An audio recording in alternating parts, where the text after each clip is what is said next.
दोस्तों आज मैं आपके लिए सतलुज मूवी लेकर आया हूं, जो कि रिलीज होने के एक दिन बाद ही OTT पर से हटा दी गई, क्योंकि ये मूवी सच्ची घटना पर आधारित है और इसमें पुलिस वालों के ऐसे ऐसे कारनामे दिखाए गए हैं जिनको देखकर आपको भी उनसे नफरत हो जाएगी। तो ज्यादा बातें ना करते हुए सीधा कहानी शुरू करते हैं। मूवी की शुरुआत में हम कुछ पुलिस वालों को देखते हैं जो कि पेट्रोलिंग करते समय आपस में ही पार्टी कर रहे थे। फिर थोड़ा और आगे जाने के बाद वो सभी पुलिस वाले एक जगह पर रुक जाते हैं और तभी उनके सामने से एक व्हाइट कलर की ओमनी वैन आती है जिसमें कुछ लोगों को बेहोशी की हालत में लाया गया था। फिर उन सभी को सुनसान इलाके में उतारकर बड़ी ही बेरहमी से गोली मारकर उन सब की हत्या कर दी जाती है और फिर उनकी लाशों को दोबारा से गाड़ी में डाल दिया जाता है। फिर एक पुलिस वाला गाड़ी के पीछे बैठी दो औरतों को भी मार देता है और ये देखकर उसी गाड़ी में बैठा कांस्टेबल, जिसका नाम सत्तार था, काफी हैरान हो जाता है। फिर उन सभी लाशों को उठाकर सतलुज पुल के पास ले जाया जाता है और उनको वहीं पर फेंक दिया जाता है। अगले सीन में हम जसवंत सिंह को देखते हैं जो कि एक बैंकर है और अपनी फैमिली के साथ तरन तारण इलाके में रहते हैं। उनकी फैमिली में उनकी एक वाइफ, एक बेटा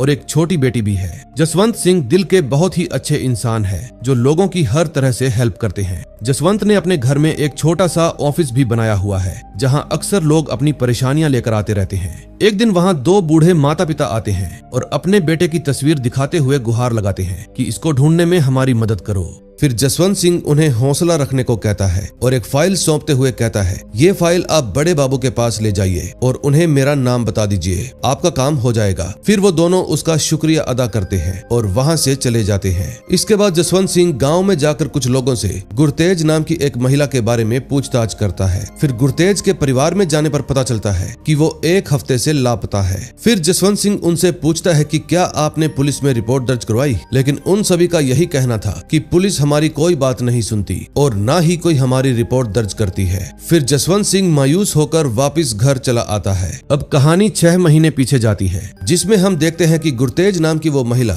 जसवंत सिंह के घर पर दौड़ते हुए आती है और गुहार लगाने लगती है कि मेरा बेटा कृपाल मेरी बातों का कोई भी जवाब नहीं दे रहा। ये बात सुनते ही जसवंत सिंह तुरंत दौड़ कर जाता है और देखता है कि कृपाल की लाश पड़ी है और उसकी लाश के आसपास गाँव के कई सारे लोग भी मौजूद हैं। फिर जसवंत सिंह अपने दोस्त की लाश से लिपटकर रोने लगता है। दरअसल कृपाल जसवंत का बहुत ही अच्छा दोस्त था, इसीलिए उसको उसकी मौत का बहुत ही दुख था। अब कहानी प्रेजेंट में आती है। जसवंत अगली सुबह उठने के बाद दोबारा से गुरतेज के बारे में पूछताछ करने के लिए गांव जाता है और वहां पर उसे पता चलता है कि गुरतेज को आखिरी बार गुरुद्वारे में देखा गया था। वहां वो लोगों की सेवा कर रही थी, लेकिन उसके बाद एक हफ्ता हो गया, किसी ने भी उसको नहीं देखा। फिर वो औरत ये भी बताती है कि जब भी गुरतेज को अपने बेटे की याद आती है तो वो दौड़ी दौड़ी पुलिस स्टेशन चली जाती है और वहां पर जाकर पूछताछ करने लगती है। अब इन सब बातों से भी जसवंत सिंह के हाथ कोई खास जानकारी नहीं लगती, इसलिए वो वापस से घर लौट आता है। तभी रात को सोते वक्त उसको नींद नहीं आ रही थी। वो सोचता है कि अगर मेरी जगह पर कृपाल होता तो क्या करता। फिर उसकी वाइफ उसको समझाती है और दिलासा देती है कि गुरतेज आंटी जल्दी ही मिल जाएगी। तभी अगले दिन हम एक थाने का सीन देखते हैं जहाँ पर इंस्पेक्टर का जन्मदिन था और केक वेक काटे जा रहे थे। फिर इंस्पेक्टर जब अपने कैबिन में जाता है तो देखता है जसवंत सिंह और उसके साथ एक और आदमी गुरतेज कौर की मिसिंग की रिपोर्ट लिखवाने के लिए आए हैं। लेकिन तभी एक कांस्टेबल वहां पर केक लेकर आता है और उनको देने लगता है। जसवंत सिंह केक लेने से मना कर देता है। फिर इंस्पेक्टर उसको कहता है कि अगर आप हमारा केक ले लोगे तो हम आपकी रिपोर्ट दर्ज कर लेंगे। लेकिन जसवंत सिंह बिना रिपोर्ट दर्ज करवाए हॉस्पिटल पहुंच जाता है और वहां पर वो रिसेप्शन पर गुरतेज के बारे में पूछताछ करता है। लेकिन वहां से उसे पता चलता है कि इस नाम की कोई भी मरीज यहाँ पर भर्ती नहीं हुई। अब जसवंत को समझ में नहीं आ रहा था कि उसको क्या करना चाहिए। तभी जसवंत की नजर मुर्दा घर के कमरे पर पड़ती है और फिर वो दरवाजा खोलकर सीधा अंदर चला जाता है। वहां पर हर जगह लाशें ही लाशें बिखरी पड़ी थी और इस समय वहां पर एक डॉक्टर भी मौजूद थी। फिर जसवंत सिंह डॉक्टर से पूछता है कि क्या ये सब लाशें लावारिस हैं, इन्हें कौन यहाँ पर लेकर आया होगा। डॉक्टर कहती है सबको पता है इन लाशों को यहाँ पर कौन लाया होगा, बस कोई बोलना नहीं चाहता।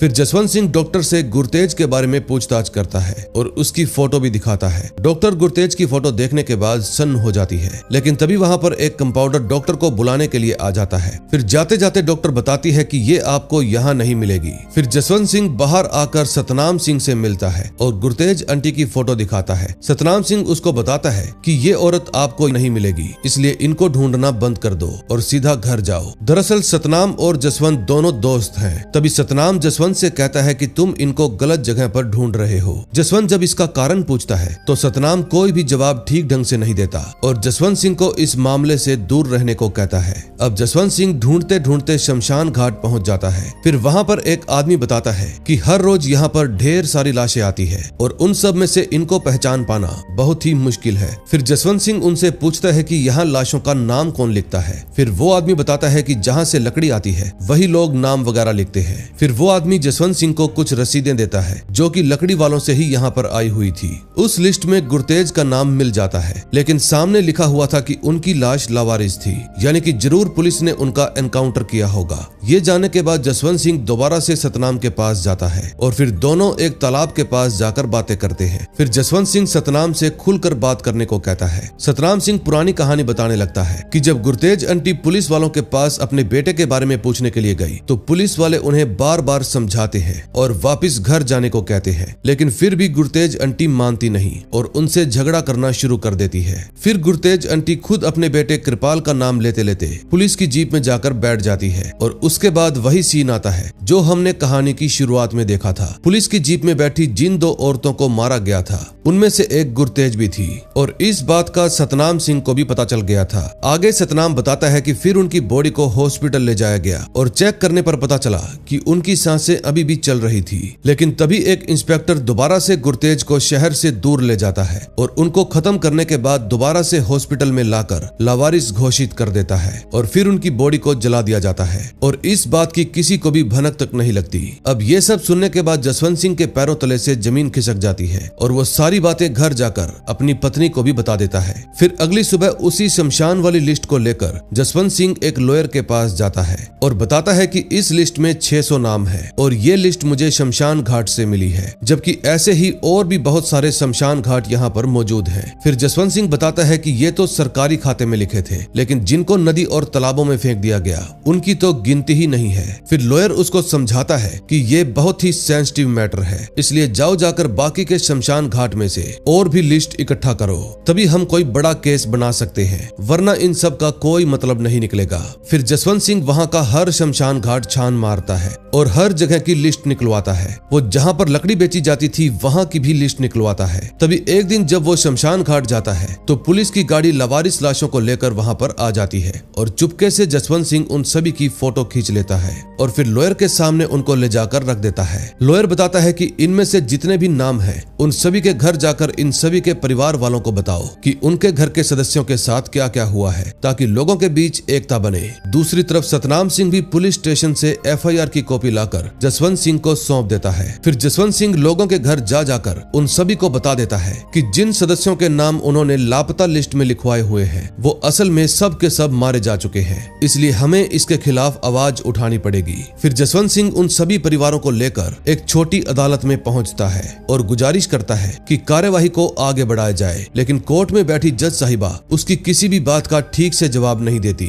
अगले सीन में हम IPS बिट्टा को देखते हैं जो कि CMO ऑफिस में जाकर CM से मिलते हैं। CM अखबार में छपी खबर सुनकर काफी ज्यादा हैरान था और फिर वो IPS बिट्टा से पूछता है कि जसवंत सिंह कौन है जो हमारे खिलाफ लड़ाई लड़ रहा है, लेकिन बिट्टा कहता है आप चिंता मत कीजिए, मैं सब कुछ संभाल लूंगा। अब जसवंत सिंह के घर के बाहर भी पुलिस का पहरा लगा दिया जाता है और हर आने जाने वाले पर नजर रखी जाती है। तभी IPS बिट्टा एक अनाउंसमेंट करता है कि 56 आतंकवादियों ने हमारे आगे अपने हथियार डाल दिए हैं और जो अफवाहें फैलाई जा रही है कि पुलिस लोगों को पकड़ पकड़ कर मार रही है और लावारिस कहकर जला रही है, उनमें से कोई भी लावारिस नहीं है, बल्कि वो सभी की सभी आतंकवादी थे। फिर जो जसवंत सिंह ने ह्यूमन राइट्स का क्लेम किया था वो भी IPS बिट्टा उसी सभा में क्लेम को खारिज कर देता है। बिट्टा कहता है कि जितने भी लोग लापता हुए हैं वो लोग यूरोप अमेरिका जाकर वहाँ पर दिहाड़ी मजदूरी कर रहे हैं और इसी चीज का जसवंत गलत फायदा उठाकर फालतू में प्रोपेगेंडा फैला रहा है। जबकि जसवंत सिंह अपनी मीटिंग में एक सवाल पूछता है कि अगर वो लोग यूरोप और अमेरिका में जाकर दिहाड़ी कर रहे हैं तो उनका नाम वीजा लिस्ट में होना चाहिए था, लेकिन उनका नाम तो लावारिस लिस्ट में है, क्या कोई बताएगा कि ऐसा क्यों हो रहा है। फिर मीटिंग के दौरान जसवंत सिंह IPS बिट्टा को डिबेट के लिए चैलेंज करता है और अगले ही दिन ये खबर अखबार में छप जाती है। फिर मीडिया वाले बिट्टा से सवाल करने लगते हैं। तभी एक रिपोर्टर उससे पूछती है कि राजस्थान गवर्नमेंट बोल रही है कि उनकी नदियों में लगातार लाशें बहकर आ रही हैं, क्या आप बताओगे कि वो किन की लाशें हैं, क्योंकि CMO ने उनको अनवेरिफाइड बताया है और उनका कहना है कि ये दुर्घटना के कारण हुआ है। फिर जब बिट्टा से डिबेट के बारे में पूछा जाता है तो सीएमओ बिट्टा को कुछ बोलने नहीं देता और मीटिंग को खारिज कर देता है। फिर आईपीएस बिट्टा तरन तारण पुलिस स्टेशन में एक नए एसएसपी की ज्वाइनिंग करवाता है, जिनका पूरा नाम था एसएसपी सुरजीत सुग्गा। फिर बिट्टा सुग्गा से कहता है कि तुम इस केस के बारे में जो भी जानकारी मिले सबसे पहले मुझे दोगे। अब जैसे ही कमान सुग्गा के हाथ में आती है, लोगों के ऊपर होने वाले अत्याचार लगातार बढ़ते जाते हैं। तभी एक वॉइस ओवर के थ्रू हमें पता चलता है कि ये मामला 10 सालों से चलता आ रहा है और कभी भी किसी ने भी इस पर ध्यान नहीं दिया। और जब जसवंत सिंह की टीम ह्यूमन राइट्स का मामला सामने लेकर आई तो भी लोग इसको नजरअंदाज ही करते रहे। अब जसवंत सिंह धरना प्रदर्शन करने लगता है और उसकी डिमांड थी कि इस इंक्वायरी को सीबीआई के हाथ सौंप दिया जाए। तभी हम देखते हैं कि जसवंत सिंह के पास एक नोटिस आता है जिसमें उसको कनाडा बुलाया जाता है। अब ये नोटिस वर्ल्ड सिख ऑर्गेनाइजेशन और इंटरनेशनल ह्यूमन राइट्स एजेंसी से आया हुआ था। फिर जसवंत सिंह बिना वक्त गवाए कनाडा पहुंच जाता है। फिर वो सिख ऑर्गेनाइजेशन और ह्यूमन राइट्स एजेंसी में जाकर पंजाब में हो रहे इस काले कारनामे को एक्सपोज कर देता है कि कैसे लगातार लोग गायब होते जा रहे हैं और पुलिस उनको ढूंढने की बजाय उन्हें खत्म करती जा रही है। अब जसवंत सिंह ने पंजाब पुलिस के खिलाफ जो कनाडा में एक्सपोज किया था उसका सीधा असर पंजाब की सरकार पर पड़ता है। अब ऊपर से उनके ऊपर प्रेशर भी बनाया जाता है। अब इन सब की वजह से पंजाब की गवर्नमेंट को यह भी शक हो जाता है कि जसवंत सिंह की जान को खतरा हो सकता है, इसलिए वो जसवंत सिंह के घर के बाहर सिक्योरिटी लगा देते हैं। लेकिन जसवंत सिंह सिक्योरिटी लेने से साफ साफ इनकार कर देता है। उसका कहना था कि गांव के लोग डर में जी रहे हैं, उनकी सिक्योरिटी कौन करेगा। तभी जसवंत के पास एमएलए का फोन आता है और वो तुरंत ही जसवंत सिंह को मिलने के लिए बुलाते हैं। वहां पर सुग्गा और बाकी के पुलिस ऑफिसर्स भी पहले से ही मौजूद थे। फिर एमएलए जसवंत से अकेले में बात करते हैं। उनका कहना था कि घर की बात घर में ही रहे तो अच्छा है। फिर जसवंत सिंह कहता है कि 1984 में भी घर की बात घर में ही थी, लेकिन अब माहौल और है। अब जो भी हो रहा है किसी को तो उसके खिलाफ आवाज उठानी ही पड़ेगी। फिर एमएलए उसको समझाता है कि तुम्हारा एक छोटा सा परिवार है और ऊपर से तुमने सिक्योरिटी लेने से भी मना कर दिया। फिर जसवंत सिंह कहता है कि भले ही मेरा एक छोटा सा परिवार है, लेकिन गांव भी मेरा परिवार है जो कि इस समय डर के माहौल में जी रहा है। आप सिर्फ मेरे बारे में सोच रहे हैं, मैं उनके परिवार के बारे में सोच रहा हूँ जिनके सदस्यों के नाम के आगे लवारिस लिखा गया। फिर एमएलए जसवंत सिंह को स्ट्रिक्टली इस सब मामले से पीछे हटने को कहता है, लेकिन जसवंत उनकी एक भी बात नहीं मानता और उठकर वहां से चला जाता है। दूसरी तरफ एसएसपी सुग्गा रात को सतनाम सिंह के घर पर पहुंचता है। पहले तो वो वहां पर खाना वगैरह खाता है और फिर बाद में 2 अपराधियों को लाकर सतनाम सिंह के सामने बिठा देता है और कहता है ये दोनों अपराधी गद्दार हैं। अगर तुम मेरी जगह पर होते तो इन्हें क्या सजा देते। अब सामने से सतनाम का कोई भी जवाब नहीं आता।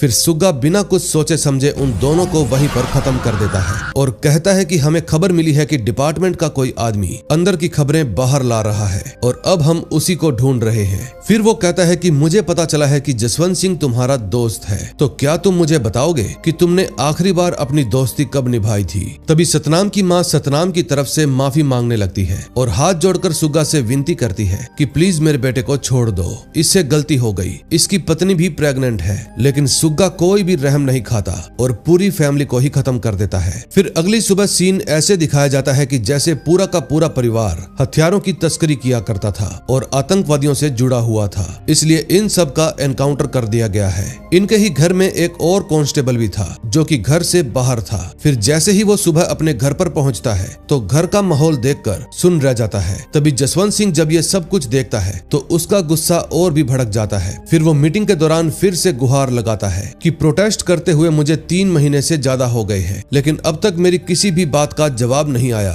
बल्कि मुझे और मेरे परिवार को मारने की धमकियां दी जा रही हैं। फिर जसवंत सिंह सबके सामने बताता है कि अगर मुझे और मेरे परिवार को कुछ भी हो गया तो इसमें पूरी की पूरी जिम्मेदारी पुलिस डिपार्टमेंट की ही होगी। अगले सीन में हम देखते हैं सीएम साहब कहीं जा रहे थे। तभी सतनाम के घर रहने वाला वो कांस्टेबल चुपचाप उनकी गाड़ी में जाकर बैठ जाता है और सीएम की तरफ देखकर हल्का सा मुस्कुराता है। तभी देखते ही देखते पल भर में उस गाड़ी में ब्लास्ट हो जाता है और इस घटना का सारा इल्जाम बिट्टा के ऊपर डाल दिया जाता है कि सिक्योरिटी की कमी होने की वजह से सीएम के साथ ऐसी घटना हो गई। अगले सीन में हम देखते हैं जसवंत की फैमिली में हर रोज की तरह जसवंत की वाइफ अपने बच्चे को स्कूल छोड़ने के लिए घर से निकलती है। इस समय जसवंत सिंह के घर पर संजीव नाम का एक आदमी भी आया हुआ था और जसवंत सिंह बाहर खड़ी अपनी गाड़ी साफ कर रहा था। लेकिन तभी वहां पर एक लाल कलर की ओमनी गाड़ी आ जाती है जो कि पहले से ही किडनैपिंग के लिए मशहूर दूर थी। तभी गाड़ी में से कुछ लोग उतरते हैं और जसवंत सिंह को बिठाकर वहां से ले जाते हैं। जब संजीव ये सब कुछ देखता है तो वो तुरंत उसको बचाने के लिए दौड़ता है, लेकिन तब तक वो लोग उसको ले जा चुके थे।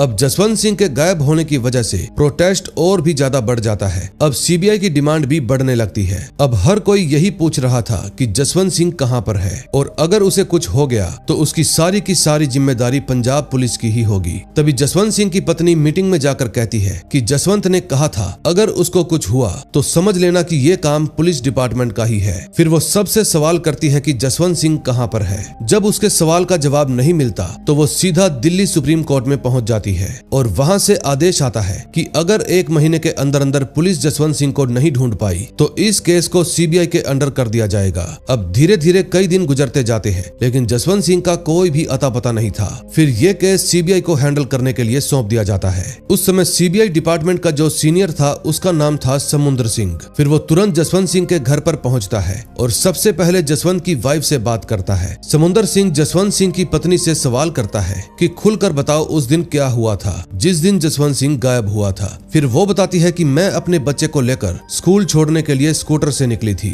और गली के मोड़ पर पुलिस की एक जीप खड़ी थी जिन्होंने सादे कपड़े पहने हुए थे और वो मेरी ही तरफ देख रहे थे। फिर करीब 9:30 बजे मेरे पास फोन आया और संजीव ने मुझे बताया कि कुछ लोग जसवंत सिंह को उठा कर ले गए हैं। फिर मैं संजीव को साथ लेकर पुलिस थाने में रिपोर्ट दर्ज करवाने के लिए भी गई, लेकिन वहां पर मेरी रिपोर्ट ही नहीं लिखी गई और उन्होंने मुझे जाने के लिए कहा। अब ये बात पता लगने के बाद समुंदर सिंह दोबारा से इस केस को बड़ी ही गंभीरता के साथ सुलझाने के लिए निकल पड़ता है। सबसे पहले वो शमशान घाट पहुंचता है और वहां पर खोजबीन करने के बाद वो हॉस्पिटल जाता है, लेकिन वहां पर जाकर पता चलता है कि पंजाब सरकार ने ढेर सारी फाइलों को सील कर दिया है। तभी समुंदर सिंह टीवी पर देखता है कि संजीव टीवी पर सारी घटना को बड़े ही विस्तार से बता रहा है। उसने अपनी आंखों से देखा था कि कुछ लोग एक रेड कलर की ओमनी वैन में जसवंत सिंह को जबरदस्ती बिठा कर ले गए। फिर संजीव ये भी बताता है कि उस रेड ओमनी कार के पीछे पुलिस की गाड़ी भी थी जिसके अंदर तरन तारण के पुलिस वाले ही बैठे हुए थे। तभी समुद्र सिंह कुछ पड़ोसियों को बुलाता है और उनसे पूछताछ करता है। एक आदमी बताता है कि मैंने पीछे वाली गाड़ी में देखने की कोशिश की थी लेकिन मुझे कुछ साफ दिखाई नहीं दे पाया। तभी दूसरा आदमी बताता है कि करीब 9:30 बजे मैं सब्जी लेकर आ रहा था और गली के नुक्कड़ पर जब गाड़ियां स्लो हुई तो मैंने उस गाड़ी में जसवंत सिंह को देखा था और वो मुझसे मदद मांग रहा था। मैंने उन सबको रोकने की कोशिश भी की लेकिन कोई फायदा नहीं हुआ। फिर वो एक गाड़ी का नंबर भी बताता है जो कि PMT 1313 था। फिर समुंदर सिंह उसको कोर्ट में गवाही देने को कहता है। इस बात पर दोनों शांत हो जाते हैं क्योंकि वो लोग पुलिस के पचड़े में नहीं फंसना चाहते थे। फिर वहां से निकलकर सीबीआई ऑफिसर तुरंत डीएसपी जगपाल सिंह के ड्राइवर के पास जाता है। ड्राइवर को पकड़ने के बाद वो सीधा जगपाल सिंह के पास भी पहुंच जाता है और फिर उनको बिठाकर उनसे पूछताछ की जाती है कि बताओ जसवंत सिंह कहां पर है। वो साफ साफ कह देते हैं कि जसवंत सिंह को किडनैप करने के पीछे हमारे पास कोई वजह नहीं थी, फिर हम भला उसको किडनैप क्यों करेंगे। समुंदर सिंह बताता है कि कारण ये था कि वो तुम सबको एक्सपोज कर रहा था। फिर ऑफिसर उस पर प्रेशर डालता है कि बताओ तुमने ये सब किसके कहने पर किया, कौन देता है तुम्हें ये सब ऑर्डर। फिर डीएसपी बताता है कि ऑर्डर सिर्फ एक ही जगह से आता है और वो भी आतंकवादियों को खत्म करने का। फिर समुंदर सिंह डीएसपी को डराकर पूछता है बताओ कौन है इसके पीछे। डीएसपी बताता है कि जो भी है वो चंडीगढ़ गया हुआ है और 2 दिन बाद आ जाएगा, फिर आप खुद ही उनसे इत्मीनान से पूछ लीजिएगा। फिर अगला नंबर लगता है रेड ओमनी गाड़ी के ओनर का और उसको बुलाकर पूछताछ की जाती है। फिर वो आदमी बताता है कि उस दिन मेरी गाड़ी पुलिस डिपार्टमेंट वाले ही लेकर गए थे और इसी वजह से मैंने उनका नाम रजिस्टर में नहीं लिखा क्योंकि डिपार्टमेंट वालों से क्या ही पैसा लेना। समुंदर सिंह पूछता है कि अब तुम्हारी वैन कहां पर है। फिर गाड़ी का पता लगने के बाद समुंदर सिंह अपनी टीम के साथ सीधा ही उस लोकेशन पर पहुंच जाता है, लेकिन वहां पर तो इंस्पेक्टर की शादी थी और सब इंस्पेक्टर खूब नाच रहा था। फिर दोनों को वहां से वापस लाया जाता है और बिठाकर पूछताछ की जाती है, लेकिन इंस्पेक्टर और सब इंस्पेक्टर सीबीआई ऑफिसर को कोई भी साफ साफ जवाब नहीं देते, वो बस बातें ही घुमाते रहते हैं। फिर जब उनसे जसवंत सिंह के बारे में पूछा जाता है तो वो चुप्पी साध लेते हैं। फिर सीबीआई वाले कहर सिंह नाम के एक आदमी से मिलने के लिए जाते हैं क्योंकि 7 सितंबर को उसको रिहा किया गया था जबकि जसवंत सिंह को 6 सितंबर को किडनैप किया गया था। अब अगर उसको जेल में लेकर गए होंगे तो कहर सिंह को उसके बारे में पता होगा। तभी कहर सिंह बताता है कि पिछली रात मैं जिस जेल में था मेरे साइड वाली कोठरी में किसी को लाया गया था। उनकी आवाजें सुनकर मुझे पता चला कि कोई जसवंत सिंह नाम का आदमी था और पुलिस वाले उसको गाली देकर बुला रहे थे। फिर सीबीआई ऑफिसर समुंदर सिंह बार बार कंफर्म करता है कि क्या तुमने सच में जसवंत सिंह का ही नाम सुना था। वो आदमी कहता है हाँ। फिर वो बताता है कि पुलिस वाले उस आदमी को बहुत ही पीट रहे थे और काफी देर उसको पीटने के बाद वहां से चले गए, लेकिन जाते जाते एक गार्ड को निगरानी के लिए छोड़ गए। फिर समुंदर सिंह उसका नाम पूछता है। फिर कहर सिंह कहता है कि मुझे उसका नाम तो नहीं पता, लेकिन उसने यूनिफॉर्म भी नहीं पहनी हुई थी, लेकिन उसकी आंखें हरे रंग की थी। फिर समुंदर सिंह कहर सिंह को सरकारी गवाह बनने के लिए कहता है, लेकिन कहर सिंह इस बात का कोई भी जवाब नहीं देता क्योंकि उसको भी अपनी जान का खतरा था। दूसरी तरफ इंस्पेक्टर और सब इंस्पेक्टर सुग्गा के पास जाकर उसे सारी बात बताते हैं कि हमारे 400 रिश्तेदारों के बीच से सीबीआई वाले हमें उठा कर ले गए। तभी नेक्स्ट डे समुंदर सिंह डायरेक्ट सुग्गा सिंह से मिलने के लिए पहुंच जाता है और सबसे पहले यही सवाल करता है कि क्या तुम जसवंत सिंह को जानते हो, लेकिन सुग्गा सिंह कोई साफ जवाब नहीं देता, बस इतना ही बताता है कि वो लापता हो गया है। समुंदर सिंह कहता है कि जसवंत सिंह ने अपनी आखिरी स्पीच में तुम्हारा ही नाम लिया था कि अगर वो गायब हो गया तो समझ लेना कि इसमें एसपी सुग्गा सिंह का ही हाथ होगा। अब जसवंत सिंह को गायब हुए पूरे 2.5 महीने बीत चुके थे, लेकिन अब तक उसका कोई भी अता पता नहीं चला था। जसवंत सिंह की पत्नी का कहना था कि पुलिस जानबूझकर चुप्पी साध कर बैठी है और कोई भी एक्शन नहीं ले रही। तभी भीड़ के बीच में से समुंदर सिंह आता है और दोबारा से जसवंत सिंह की वाइफ से बातचीत करता है। वो बताता है कि मुझे एक नया विटनेस मिला है जिसका नाम कहर सिंह है। उसका कहना है कि 6 सितंबर को जसवंत सिंह को कोंग पुलिस की जेल में रखा गया था और अब तक मेरे पास 3 गवाह हो चुके हैं। जल्दी ही मैं जसवंत सिंह को ढूंढ निकालूंगा। तभी रात को सुग्गा सिंह जसवंत सिंह के घर पर जाता है और जसवंत सिंह की पत्नी को डराने की कोशिश करता है। सुग्गा सिंह कहता है कि अपनी छोटी सी फैमिली की चिंता करो, वरना आगे चलकर तुम्हें बहुत सी दिक्कतों का सामना करना पड़ेगा। लेकिन जसवंत की पत्नी डरने की बजाय खुलकर उसका विरोध करती है। सुग्गा सिंह कहता है कि अगर तुम कंप्लेंट वापस लोगी तो हम लोग तुरंत ही जसवंत सिंह को ढूंढने में अपनी टीम लगा देंगे, लेकिन अगर तुमने कंप्लेंट वापस नहीं ली तो रब रखा। फिर जाते जाते वो ये भी कहकर जाता है कि तुम अपने बच्चों को लेकर लंदन अमेरिका चली जाओ और जसवंत सिंह की चिंता छोड़ दो। मैं जैसे ही उसको ढूंढ लूंगा उसको भी तुम्हारे पास पहुंचा दूंगा। लेकिन जसवंत की वाइफ तो केस वापस लेने से साफ साफ इनकार कर देती है और सुग्गा सिंह को घर से बाहर जाने के लिए कहती है। तभी अगली सुबह अखबार में एक खबर छपती है जो कि हर किसी को सुन्न कर देती है। इस खबर को सुनकर सबसे ज्यादा हैरान सुग्गा सिंह ही होता है क्योंकि बिट्टा रिटायर होने वाला था और अब उनकी जगह पर कोई दूसरा ही ऑफिसर आने वाला था। तभी नया आईपीएस ऑफिसर आता है और सभी पुलिस वालों को इकट्ठा करके एक जोरदार स्पीच देता है कि हमें पंजाब को पहले से बेहतर बनाना है और पंजाब पुलिस पर जितने भी इल्जाम लगाए गए हैं उन सभी के खिलाफ एक्शन लेना है। हमारा सबसे पहला मकसद ये होगा कि पंजाब के लोगों के बीच में जो डर पैदा हुआ है उसको खत्म करना है। फिर नया आईपीएस सुग्गा सिंह को अपने पास बुलाता है और उसको अखबार की कुछ कटिंग दिखाता है जिसमें सुग्गा के खिलाफ ढेर सारी खबरें छपी हुई थी। ऑफिसर सुग्गा से जसवंत के बारे में बात करता है, लेकिन सुग्गा बताता है कि वो लापता हो गया है, हम उसको ढूंढने की कोशिश कर रहे हैं। फिर ऑफिसर उसको समझाता है कि जनता तो पहले ही तुमसे नफरत करती है और अब तुम्हारे खिलाफ कभी भी इंक्वायरी भी बैठ सकती है और अगर इंक्वायरी बैठी तो तुम्हारे कई सारे केस रीओपन हो जाएंगे और फिर तुम बच नहीं पाओगे। फिर वो ऑफिसर सुग्गा सिंह को 7 दिन का समय देता है कि 7 दिन के अंदर अंदर जसवंत सिंह मेरे सामने होना चाहिए, इसके लिए चाहे तुम्हें कुछ भी करना पड़े। फिर वहां से निकलकर सुग्गा सिंह सीधा अपने पुराने आईपीएस के पास जाता है। उनका कहना था कि मैंने सुना है कि 3 गवाह मिले हैं, जबकि गवाह तो 2 होने चाहिए थे। जल्दी से तीसरे के बारे में पता करो और उसे खत्म कर दो। फिर अगली सुबह ऐसा ही होता है। सीबीआई को जब इसके बारे में पता चलता है तो वो तुरंत ही कहर सिंह के घर पर पहुंच जाती है, जहां कहर सिंह और उसके पिता का एनकाउंटर कर दिया गया था। और जब वो जसवंत सिंह के पड़ोसियों का घर देखते हैं तो वहां पर भी ताले लगे हुए थे। अब कोर्ट की सुनवाई का समय आ जाता है और उनके पास जो 3 गवाह थे वो सारे के सारे कहीं गायब हो चुके थे। अब वकील अपनी पूरी कोशिश करता है, लेकिन कोर्ट तो गवाह के सिर पर चलती है। फिर वकील कोर्ट के सामने अपनी बात रखता है और बताता है कि तरन तारण पुलिस स्टेशन में जितने भी ऑफिसर आए हैं वो 10 महीने के अंदर अंदर सब इंस्पेक्टर से इंस्पेक्टर बन गए। आखिर उन्होंने ऐसा कौन सा तीर मार दिया जो इतनी जल्दी उनको ऊंची पोस्ट दे दी गई।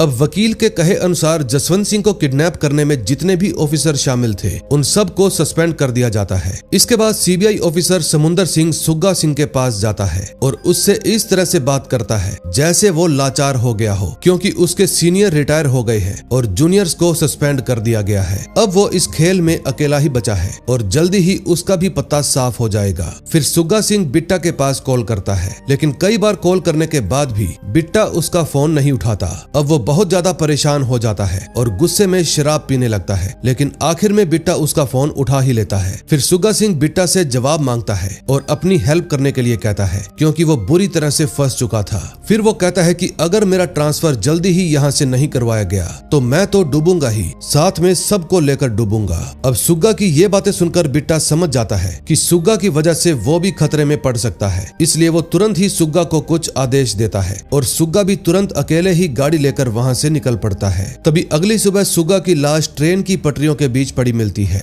और उसकी लाश के पास एक नोट भी मिलता है कि डर में जीने से अच्छा है मैं मर जाऊं, और नीचे सुग्गा सिंह लिखा हुआ था। फिर बिट्टा एक कॉन्फ्रेंस रखता है और सबको बताता है कि ये सब ह्यूमन राइट्स और सीबीआई की वजह से ही हुआ है। हमारा बंदा इतना ज्यादा डर गया कि उसने खुद की जान ले ली। इस समय सीबीआई ऑफिसर समुंदर सिंह भी वहाँ पर मौजूद थे। तभी उनकी नजर एक आदमी पर पड़ती है जिसकी आंखें एकदम हरी थी, जैसा कि कहर सिंह ने बताया था। फिर समुंदर सिंह तुरंत उसको पकड़ लेता है और पूछताछ के लिए ले जाता है। उस आदमी का नाम था कुलजीत। अब कुलजीत को सब कुछ पता था, लेकिन वो गवाही नहीं देना चाहता था। वो बताता है कि मैं एक मामूली सा पुलिस वाला हूँ और अब तक तो मेरी नौकरी भी परमानेंट नहीं हुई। फिर समुंदर सिंह कहता है कि अगर तुम कोर्ट में गवाही दोगे तो मैं तुम्हारी नौकरी परमानेंट करवा दूंगा, और ये बात सुनकर कुलजीत सिंह मान जाता है। फिर जब कुलजीत को कोर्ट में पेश किया जाता है तो सवाल पूछा जाता है कि 6 सितंबर की रात तुम कहां पर थे। वो कहता है कि मैं कंग पुलिस स्टेशन में था और वहां पर मेरी गार्ड की ड्यूटी लगी थी। लेकिन कुलजीत ये नहीं बताता